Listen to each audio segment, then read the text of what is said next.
The Multnomah County Auditor's Office conducted a performance audit of Multnomah County Animal Services.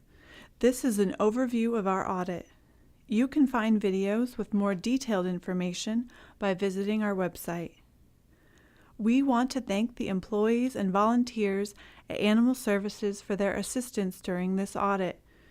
We found the employees and volunteers to be incredibly hardworking and dedicated.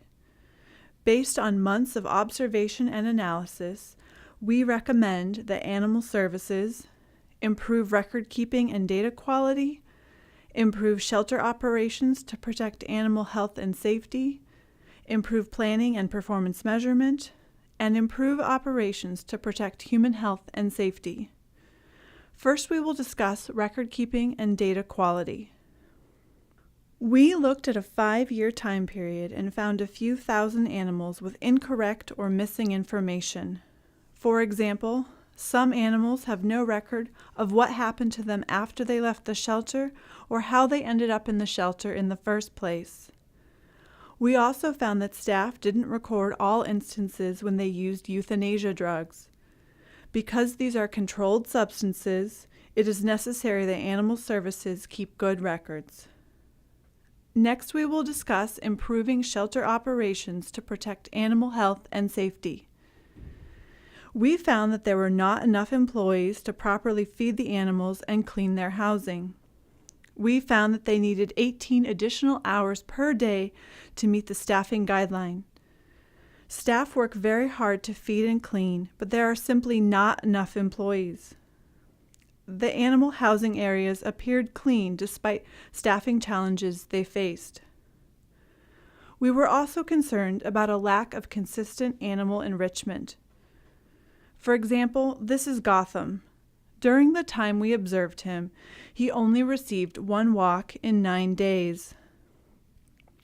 In addition to Gotham, we found that most animals did not receive the recommended amount of enrichment.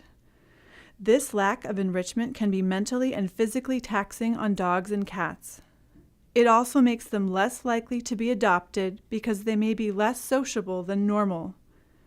Many people work hard to provide social contact and physical activity, but there are simply not enough volunteers and employees. We were also concerned about inconsistent training. In a survey of employees who have direct contact with animals, many of them said that they had never received formal training in important areas. For example, 34% had never been trained how to handle animals humanely with the least amount of force. 41% had not been trained in how to recognize animal body language, and 45% had not been trained in how to recognize common animal medical problems. Next, we'll discuss improving planning and performance measurement.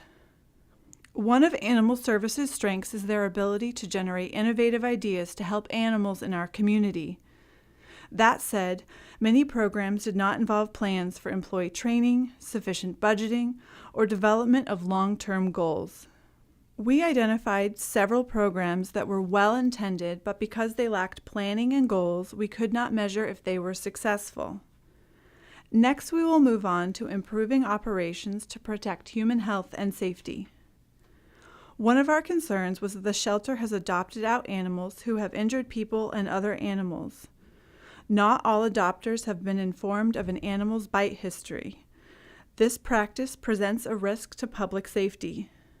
We also believe that management could work to make the shelter a more professional and respectful workplace.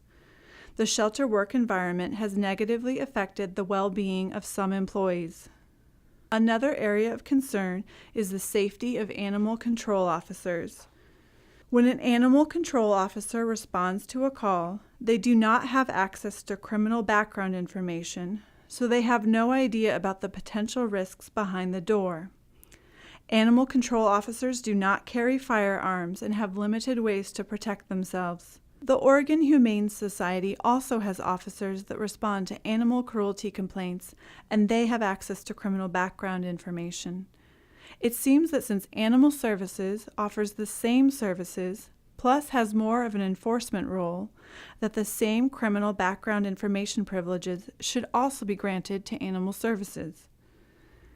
Because of the kinds of health and safety issues we observed, we recommend that the Board of County Commissioners establish a policy that provides parameters for when it is safe to rehome animals, support animal services in getting access to criminal background information, and provide animal services with the funding to increase staffing to meet national standards.